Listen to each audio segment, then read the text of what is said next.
परम शांति। शिव की जब पावर खत्म हो जाती है और वो सूर्य में प्रवेश करके महाकाल अग्नि पैदा करके पूरे ब्रह्मांड को जलाकर भस्म कर देता है, तो वो जीव ही बन गया ना। उसके अंदर फिर वो सर्जन करने की शक्ति नहीं रही। शिव के अंदर जब सर्जन करने की शक्ति नहीं होती है, मतलब सोचने की भी शक्ति नहीं होती, उसके अंदर तो केवल एक प्रलय काल होता है। तो पूरे ब्रह्मांड को वाइंड अप करना होता है, विनाश। जब विनाश की उसकी बुद्धि में केवल विनाश ही होता है, काल अग्नि होती है। तो जब जिसकी बुद्धि में काल अग्नि होती है, तो शिव की बुद्धि में निराकार ब्रह्म की बात कर रहा हूँ। निराकार ब्रह्म जब सूर्य में प्रवेश करता है, जब विनाश, तो विनाश जो ढूंढता है पूरे अपने महाकाल प्रलय करता है, विनाश करता है, विनाश करता है।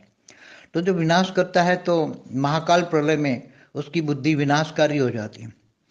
तो विनाशकारी बुद्धि को क्या कहेंगे? जीव बुद्धि कहेंगे ना।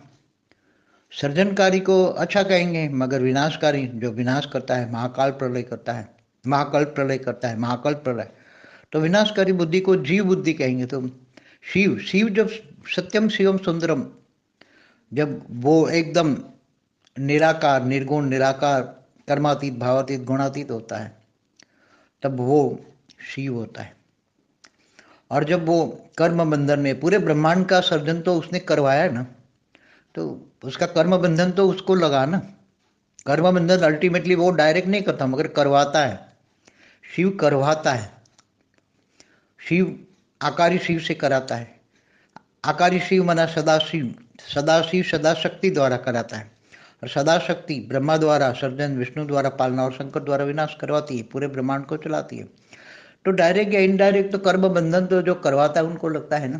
तो कर्म बंधन तो चाहे निराकारी हो तो भी लागू पड़ता है ना। ऊपर के निराकार के ऊपर जो लाइट के ऊपर जो माइट होती है, माइट माना उसका जो परम प्रकाश के ऊपर परम महतत्व का एक आवरण होता है। परम प्रकाश के ऊपर परम महतत्व का एक आवरण होता है, जो परम प्रकाश को बिखरने से, बाहर उसकी पावर जाने से रोकता है, एक आवरण बना देता है, ताकि उसकी पावर वेस्ट ना हो, पावर बिखरे नहीं। इसलिए उसकी पावर को रोकने वाला, परम प्रकाश को रोकने वाला परम महतत्व एक आवरण होता है, उसको हम माइट कहते हैं। तो ये निराकार को भी लागू पड़ता है। तो निराकार क्या बन गया? हमेशा सत्यम शिवम सुंदरम जो लागू पड़ता है ना, वो निराकार को ही लागू पड़ता है। आकारी रूप को कभी भी किसी को भी सत्यम सुंदरम नहीं कहेंगे, चाहे आदि शिव हो, आदि शक्ति हो। इसलिए जब वो विनाशकारी संकल्प करता है, विनाश करता है, तो विनाश तो जीव करता है ना। तो विनाश करने वाले को जीव कहेंगे। वो शिव से जीव बन गया है, उसी को कहेंगे। शिव जब महाकल्प प्रलय में पूरे ब्रह्मांड को जलाकर भस्म करता है काल अग्नि में, फिर बाद में पूरी प्रोसेस करता है, तो वो तत्वों को जलाकर, स्थूल तत्वों को, सूक्ष्म तत्वों को, जो तत्वों को जलाकर उसको अग्नि तत्वों में क्रिएट करता है, परिवर्तन, तत्व परिवर्तन करता है ना शिव। शिव की प्रोसेस पूरी क्या होती है? उसी टाइम जो शिव पूरी प्रोसेस करता है, तत्वों को जलाकर भस्म करके अग्नि तत्वों में, अग्नि से फिर उसको परम अग्नि में, परम अग्नि से परम वायु में, परम वायु से परम आकाश में, परम आकाश से फिर परम महतत्व में, और परम महतत्व से फिर परम प्रकाश में वो कन्वर्ट करता है वो। और वो फिर एकदम निराकार परम प्रकाश का हो जाता है, परम प्रकाश का एकदम हो जाता है।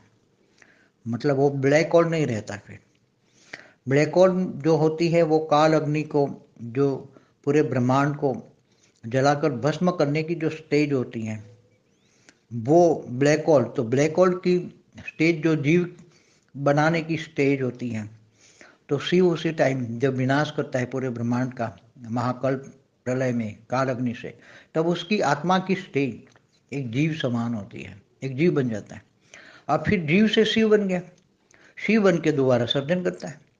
फिर जब ब्रह्मा के 100 साल पूरे होते हैं, तो ब्रह्मा के 100 साल पूरे होने पर पावर, शिव की पावर 90% खत्म हो जाती है, 10% रहती है। तब वो सूर्य में प्रवेश करके काल अग्नि पैदा करता है, और फिर दोबारा शिव महाकाल अग्नि में, काल अग्नि में, महाकाल प्रलय में काल अग्नि में पूरे ब्रह्मांड को जलाकर भस्म करता है। तो फिर वही प्रोसेस करता है।